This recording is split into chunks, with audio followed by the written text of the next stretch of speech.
How's it going there? I'm Nathaniel Hawthorne, and today we're going to look at some of the significant dates in my life and a special behind the scenes look at the Scarlet Letter. Ooh, exciting!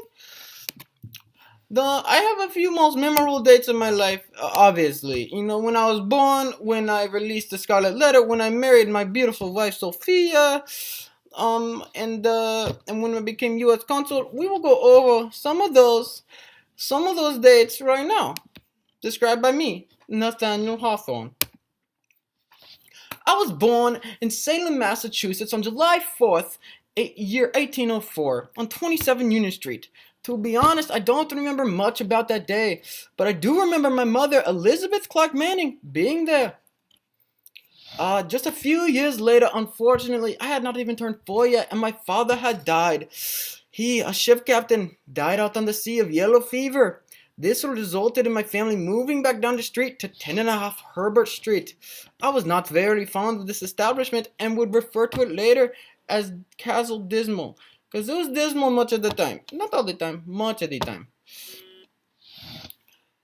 My first day of college, I had a normal middle school and high school career. I focused very much on literary works, and then I went to college at the Bowdoin College in Brunswick, Maine in 1821 is when I started.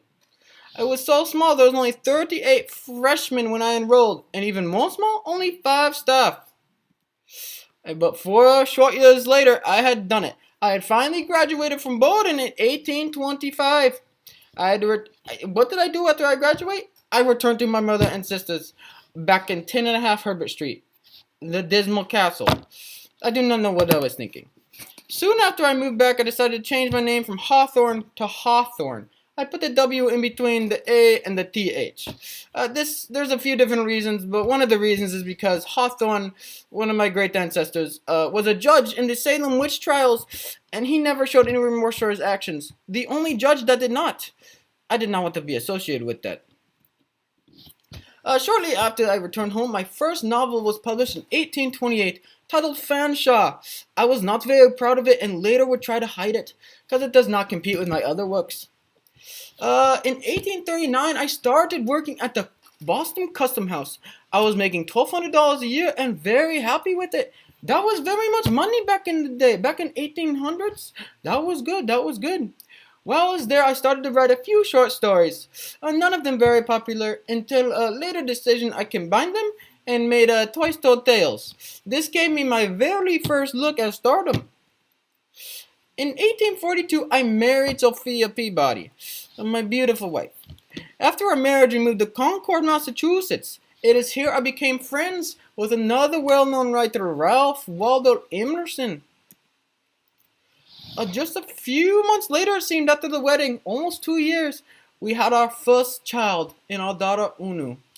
As I told a friend of mine before, I will tell you right now, I find it very sober and serious kind of happiness that springs from the birth of a child. There is no escaping it any longer. I have business on this earth now and must look about me for the means of doing it.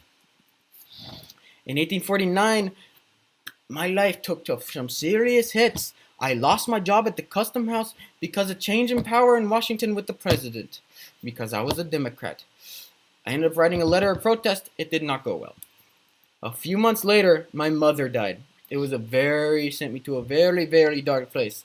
As I said before, and I'll say again, it was the darkest hour I have ever lived. After this tragedy, I continued working on the Scarlet Letter. And just a few months later, in 1850, I released the novel, The Scarlet Letter, and it would put me in the discussion for Best American Author for years to come. It was one of the first mass-produced books on American soil, selling over 2,000 in the first week and a half. In 1853, I became a U.S. consul. This was very, very important to me. It became important to me after Franklin Pierce became president, and shortly after I wrote my book, Tanglewood Tales. Not as good as The Scarlet Letter, but still good, still good. When Pierce's presidential reign ended, unfortunately, so did this job. This job was the last major significant point in my life until about 1864, where we hit a very, very sad moment.